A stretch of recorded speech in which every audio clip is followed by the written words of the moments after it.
Hello everyone.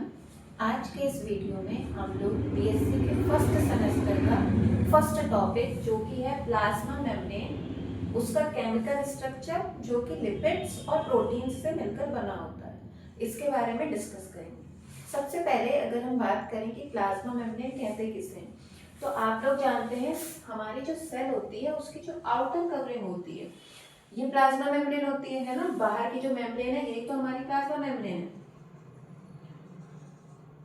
इसके अंदर हमारा न्यूक्लियस प्रेजेंट होता है और साथ में दूसरे ऑर्गेनेलीज प्रेजेंट होते हैं। अभी हम उसकी बात नहीं कर रहे हैं, हम अभी सिर्फ और सिर्फ प्लाज्मा मेम्ब्रेन के बारे में बात करेंगे।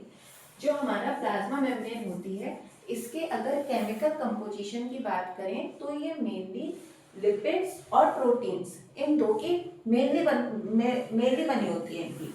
अब हम इसका स्ट्रक्चर देख रहे हैं। स्ट्रक्चर की बात करें, हमने कहा लिपिड्स की बनी है, तो लिपिड्स किस तरीके से इसमें अरेंज होते हैं। लिपिड्स कैसे होते हैं, फॉस्फोलिपिड्स होते हैं। लिपिड्स का स्ट्रक्चर कैसा होता है, लिपिड्स का जो नेचर है वो होता है एम्फीपैथिक यानी कि एम्फीफिलिक, यानी कि इसमें हाइड्रोफोबिक नेचर भी प्रेजेंट होगा और हाइड्रोफिलिक नेचर भी प्रेजेंट होगा। जो हमारा लिपिड होता है इसमें हमें दो रीजन देखने को मिलते हैं, एक होता है हेड रीजन और दूसरा होता है हमारा टेल रीजन। जो हेड होता है लिपिड का, ये किसका स्ट्रक्चर है, लिपिड का, ठीक है, लिपिड मॉलिक्यूल। उसमें भी जो हमारी प्लाज्मा मेम्ब्रेन में प्रेजेंट होता है फॉस्फोलिपिड होता है। फॉस्फोलिपिड मॉलिक्यूल का स्ट्रक्चर है, इसमें दो कंपोनेंट है, एक इसका हेड रीजन है और एक इसका टेल रीजन है। जो इसमें हेड होता है इसका जो नेचर होता है ये होता है हाइड्रोफिलिक,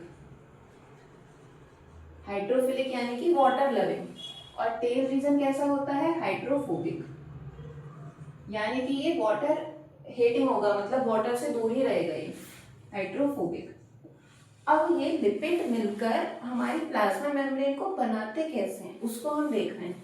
तो ये जो लिपिड होता है ना, इसकी ये जब प्लाज्मा मेम्ब्रेन को बनाते हैं तो बाई लेयर में अरेंज होते हैं। बाई लेयर में अरेंज किस तरीके से होते हैं, ये हमारा लिपिड का मॉलिक्यूल है, इस तरीके से ये पूरे में अरेंज होंगे और इसी ये एक लेयर हो गई। इसी तरीके से हमारी दूसरी लेयर प्रेजेंट होगी, ये लिपिड की दूसरी लेयर है। ये इस तरीके से आप पूरा इस तरह से बना सकते हो। ये इसी तरह से ये नीचे वाले की टेल्स हैं,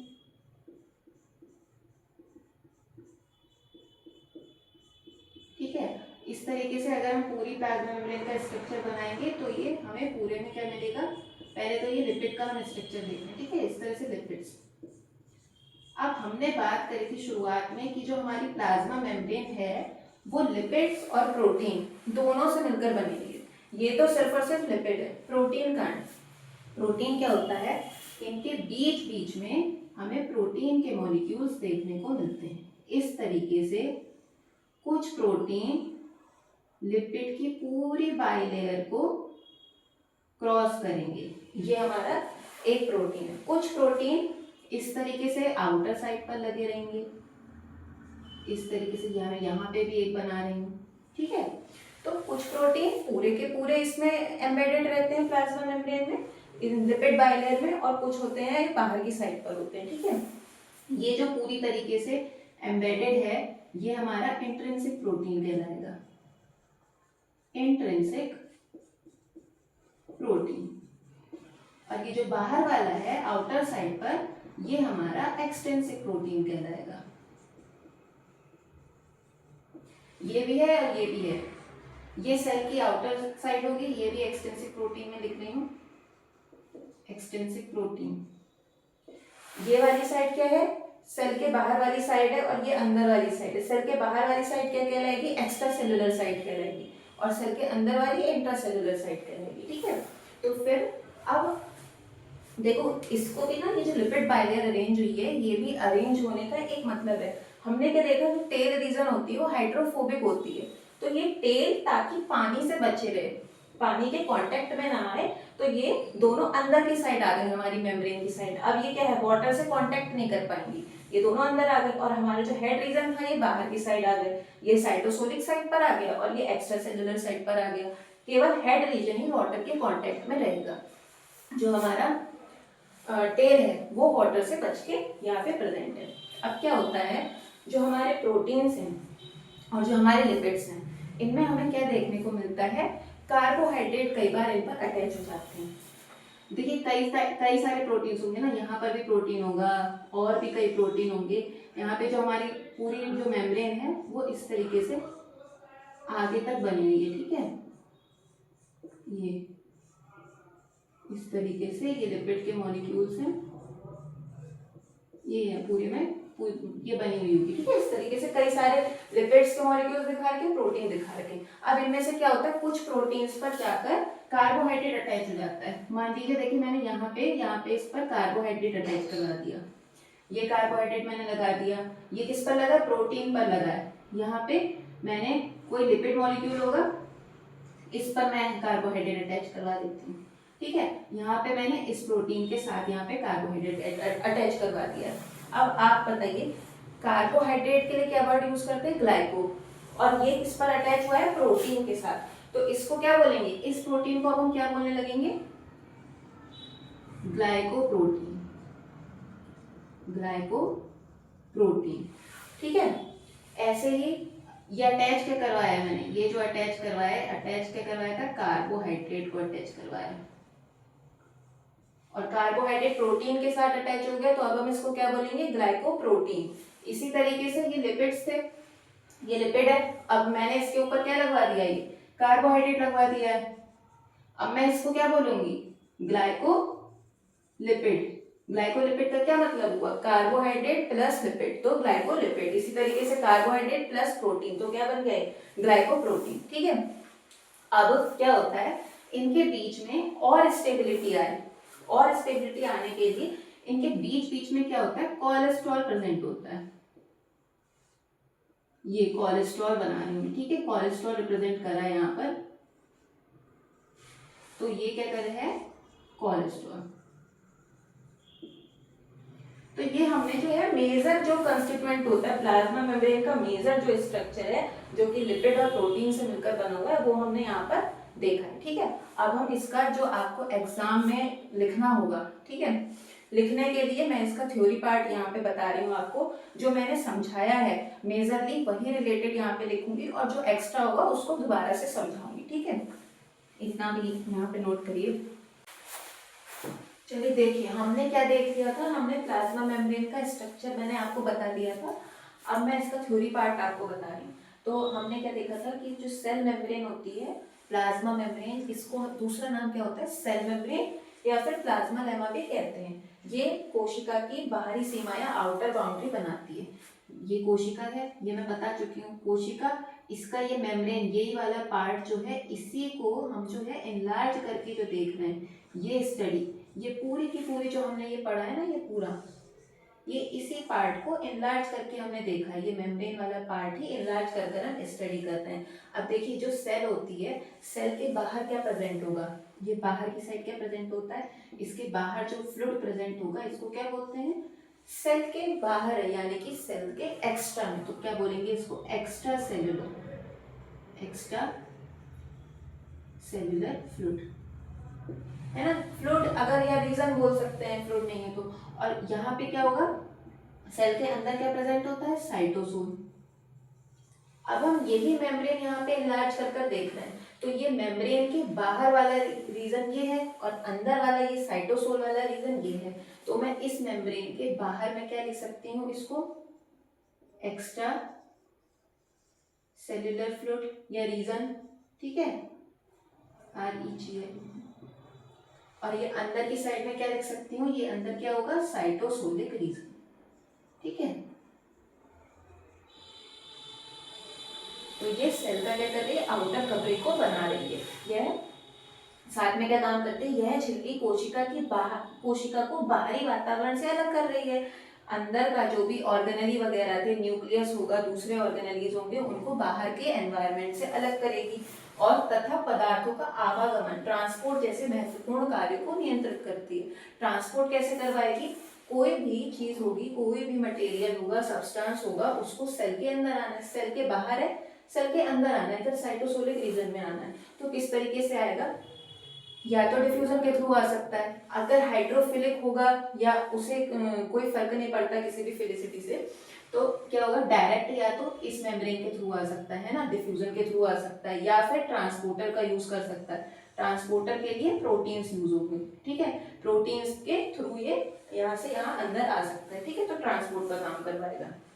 अब हम इसके केमिकल स्ट्रक्चर की बात कर रहे हैं। तो ये प्लाज्मा मेम्ब्रेन किस किस की मिलकर बनी, अभी हमने देखा लिपिड्स की बनी है, साथ में प्रोटीन्स मिल रहे हैं, और साथ में बीच बीच में हमें कार्बोहाइड्रेट, ये जो मैंने बना रखे हैं ये कार्बोहाइड्रेट्स मिल रहे हैं, ठीक है, तो ये इन सब चीजों से मिलकर बनी है। इनमें लिपिड्स और प्रोटीन्स मेम्ब्रेन के स्ट्रक्चरल और फंक्शनल बैकबोन होते हैं। मेजरली हमें क्या देखने को मिला, लिपिड और प्रोटीन, तो ये दोनों क्या होगा, फंक्शनल बैकबोन हो गए इसके। अब हम सबसे पहले जो बात कर रहे हैं वो हम लिपिड्स की बात कर रहे हैं कि प्लाज्मा मेम्ब्रेन में लिपिड्स किस तरीके से मिलते हैं। तो सबसे ज्यादा तो हमें लिपिड्स की देखने को मिलते हैं, प्लाज्मा मेम्ब्रेन लिपिड और प्रोटीन दोनों ही देखने को मिलते हैं। लिपिड का जो मात्रा है वो लगभग 40 से 50% हमें देखने को मिलती है। साथ में ये क्या करवा रहे हैं, मेम्ब्रेन को फ्लूइडिटी, फ्लेक्सिबिलिटी या बैरियर प्रॉपर्टी को प्रोवाइड करवाते हैं। अब फ्लूइडिटी वगैरह ये कैसे प्रोवाइड करवाते हैं तो मैं आपको बता दूं, ये जो लिपिड के मॉलिक्यूल्स होते हैं ना, इनमें मूवमेंट देखने को मिलती है। ये वाला जो लिपिड मॉलिक्यूल है ये इधर मूव कर सकता है, ये वाला इधर कर सकता है, ऐसे ही ये वाले जो हैं ये लिपिड मॉलिक्यूल इस तरफ भी आ सकता है, ये वाला इधर भी जा सकता है। इस तरीके से इनमें ऐसे ऐसे या फिर ऊपर नीचे इस तरीके से दोनों तरीके से मूवमेंट हो सकती है। ये वाली कहलाती है फ्लिप फ्लॉप मूवमेंट कहते हैं इसको, ठीक है, तो ये दोनों तरीके से इस तरीके से मूव कर सकते हैं।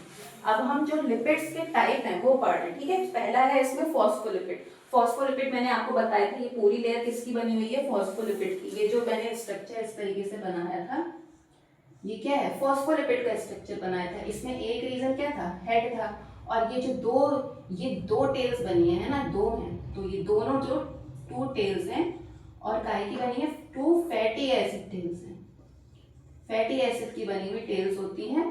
हेड होगा वो कैसा होता है, हाइड्रोफिलिक होता है, और टेल कैसी होती है, हाइड्रोफोबिक नेचर की होती है। यही बात हमने यहाँ थ्योरी में लिखी है कि जो फॉस्फोलिपिड है ये प्लाज्मा मेम्ब्रेन का सबसे प्रमुख लिपिड है। इस प्रत्येक फॉस्फोलिपिड के अणु में क्या मिलेगा, एक हाइड्रोफिलिक हेड मिलेगा यानी वाटर लविंग हेड मिलेगा, तथा 2 हाइड्रोफोबिक यानी कि जल विरोधी फैटी एसिड की टेल्स मिलेंगी। ये मैंने आपको स्ट्रक्चर बताया। ये मैंने क्या बनाया, फॉस्फोलिपिड।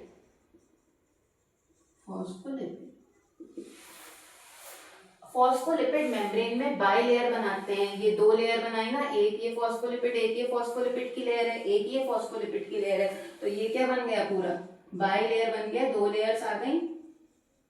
तो फॉस्फोलिपिड मेम्ब्रेन में बाई लेयर दोहरी परत बनाते हैं जिसमें हाइड्रोफिलिक हेड्स हमारे बाहर की ओर, हाइड्रोफिलिक हेड्स बाहर की ओर है। अब ये बाहर से क्या मतलब है इनका, या तो एक्स्ट्रा सेलुलर रीजन की तरफ है या फिर साइटोसोलिक रीजन की तरफ है, ठीक है, तथा हाइड्रोफोबिक टेल्स आपस में अंदर की तरफ होती है। और हमारी टेल्स कहाँ है, ये अंदर वाले रीजन में, दोनों लेयर्स की टेल्स हमारी अंदर के रीजन की तरफ है। दूसरा टाइप क्या है हमारा, ग्लाइकोलिपिड। ग्लाइकोलिपिड के नाम से समझ में आ रहा है, ग्लाइको मतलब कार्बोहाइड्रेट, कार्बोहाइड्रेट प्लस लिपिड्स मिलकर क्या बनाते हैं, ग्लाइकोलिपिड्स। तो ये कौन से लिपिड्स हैं, ये वे लिपिड होते हैं जिनमें कार्बोहाइड्रेट जुड़ा होता है, ठीक है। तो इसमें क्या जुड़ा हुआ है, कार्बोहाइड्रेट जुड़ा है, तथा ये मुख्यतः मेम्ब्रेन की आउटर सरफेस पर पाए जाते हैं। ये मैंने जो आपको बताया ये लिपिड है, इसके ऊपर कार्बोहाइड्रेट अटैच है, तो इसको क्या बोलेंगे, ग्लाइकोलिपिड बोलेंगे, है ना। अभी ग्लाइकोलिपिड हमने कहाँ पे बनाना है, मेनली क्या होता है, सेल की आउटर सरफेस पर या फिर मेम्ब्रेन की आउटर सरफेस पर ये मिलता है। इसके बाद हम तीसरा टाइप देखेंगे लिपिड का, जो कि क्या होगा हमारा स्टेरॉल, जिसमें हम मेजरली क्या देखेंगे, कोलेस्टेरॉल, जो हमने ये बीच बीच में ये बना रखा है स्टेबिलिटी प्रोवाइड करवाने के लिए, ठीक है, इतना नोट करिए आप।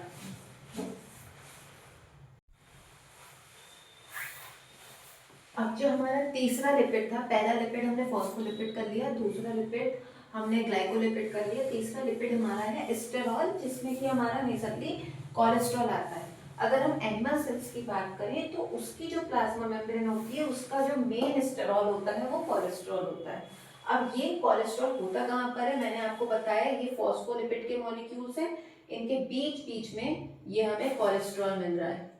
ये कोलेस्ट्रॉल यहाँ पे प्रेजेंट क्यों है, ये क्या करवाता है, ये जो हमारे लिपिड के मॉलिक्यूल्स हैं इनकी फ्लूइडिटी को मेंटेन करवाएगा। फ्लूइडिटी ज्यादा ना हो जाए, हमारी प्लाज्मा मेम्ब्रेन में स्टेबिलिटी बनी रहे, इसलिए ये इनको पकड़ के रखेगा। अगर हमारा हाई टेम्परेचर होगा तो ये मेम्ब्रेन को ज्यादा फ्लूइड नेचर होने से रोकेगा, और अगर हमारा कम टेम्परेचर होगा तो हमारी प्लाज्मा मेम्ब्रेन ज्यादा रिजिड ना हो जाए, ज्यादा कठोर ना हो जाए, उसके लिए भी यही हेल्प करता है। तो यही हमने थ्योरी में देखा है कि कोलेस्ट्रॉल फॉस्फोलिपिड मॉलिक्यूल्स के बीच में इंटरकैलेटेड रहता है, यानी कि बीच बीच में ये धंसा हुआ है। अब इसके कार्य क्या है, मेम्ब्रेन की फ्लूइडिटी को कंट्रोल कर रहा है। दूसरा है हाई टेम्परेचर पर मेम्ब्रेन को ज्यादा फ्लूइड होने से रोकेगा, लो टेम्परेचर पर मेम्ब्रेन को रिजिड होने से रोकेगा। मेम्ब्रेन की मैकेनिकल स्ट्रेंथ बढ़ाता है, इनको आपस में पकड़ के रखना है जिससे इसकी स्ट्रेंथ बढ़ती है। अब एक पॉइंट मैंने यहाँ पे ऐड करा है कि प्लांट सेल्स में कोलेस्ट्रॉल के स्थान पर फाइटोस्टेरॉल पाए जाते हैं, यानी कि प्लांट सेल जो हैं उनमें जो स्टेरॉल होगा वो कोलेस्ट्रॉल ना होकर फाइटोस्टेरॉल होगा। यही अगर हम बैक्टीरिया की बात करें, अगर बैक्टीरियल सेल्स की बात करूं, बैक्टीरियल सेल्स तो उनमें कोलेस्ट्रॉल की जगह पर क्या प्रेजेंट होता है, ओपेनॉइड्स प्रेजेंट होते हैं। ठीक है, ये फंक्शन इसी कोलेस्ट्रॉल के जैसा करेंगे लेकिन वो कोलेस्ट्रॉल नहीं, ओपेनॉइड्स है। अगर फंजाई की बात करूं तो उसमें एर्गोस्टेरॉल प्रेजेंट होता है। ठीक है, तो ये हमारा कोलेस्ट्रॉल था। अब हमने क्या कर लिया है, प्लाज्मा मेम्ब्रेन के केमिकल स्ट्रक्चर में हमें लिपिड और प्रोटीन देखने थे, उसमें हमने लिपिड को पूरा कर लिया है। अभी हमारा प्रोटीन वाला पार्ट जो है बचा हुआ है, आप इसको नोट करिएगा, और प्रोटीन वाले पार्ट को हम नेक्स्ट वाले वीडियो में डिस्कस करेंगे। ठीक है, थैंक यू।